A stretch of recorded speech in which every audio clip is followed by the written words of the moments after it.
இந்த பன்னி இருக்கு பாத்தீங்களா, பன்னி அதை என்னதை சாப்பிடுன்னு உங்களுக்கு தெரிஞ்சா கமெண்ட் பண்ணுங்க. ஏன் அப்படின்னா இவங்க எல்லாம் பன்னி மாதிரிதாங்க, இவங்க மனித பன்னி. இந்த பன்னி சாப்பிட்றத தான் சாப்பிட்றாங்க. சூதாட்டம் இந்த மாதிரி கலர் ப்ரொடக்ஷன் அப்படிங்கிற கேமை ப்ரமோட் பண்ணி அதுல வர காசு தான் தான் பிள்ளை, தான் பொண்டாட்டி, தான் அம்மா எல்லாத்துக்குமே கொடுத்து சாப்பிட்டுட்டு இருக்காங்க. இவங்கள நான் வேற என்ன சொல்லன்னு தெரியல. இவங்க எல்லாம் மனித பன்னி அப்படின்னு தான் சொல்லலாம்.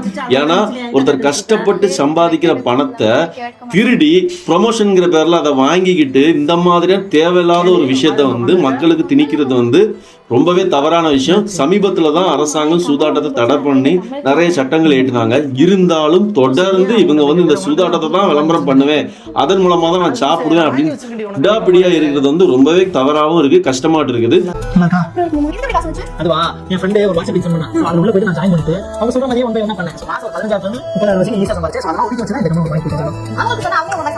சரி ஓகே, உங்களுக்கு சொல்றேன். என்னோட பயோல ஃபர்ஸ்ட் லிங்க் டச் பண்ணி உள்ள போனீங்கன்னா சொன்ன மாதிரி வரும். ஃபர்ஸ்ட் ஃபோன் நம்பர் போடுவாங்க, சென்ட் கொடுத்தா ஓடி போயிடும், பாஸ்வேர்ட் போட்டு ரெஜிஸ்டர் கொடுத்தா ரெஜிஸ்டர் ஆகும். சோ நம்ம வந்து சிக்கன் ரோட் தான் போறோம். சோ உள்ள போனோனே நம்ம வந்து 1000 ரூபாய் வந்து நம்ம பெட் பண்ணிக்கலாம். முடிஞ்ச வரைக்கும் இந்த வீடியோ வந்து போலீஸுக்கோ சைபர் கிரைமுக்கோ நீங்க வந்து டேக் பண்ணுங்க. அதனால அவங்க பார்வைக்கு போகும்போது ஏதாவது ஒரு நல்லது நடந்துச்சு அப்படின்னா சிறப்பா இருக்கும் அப்படிங்கறதா என்னோட கருத்து.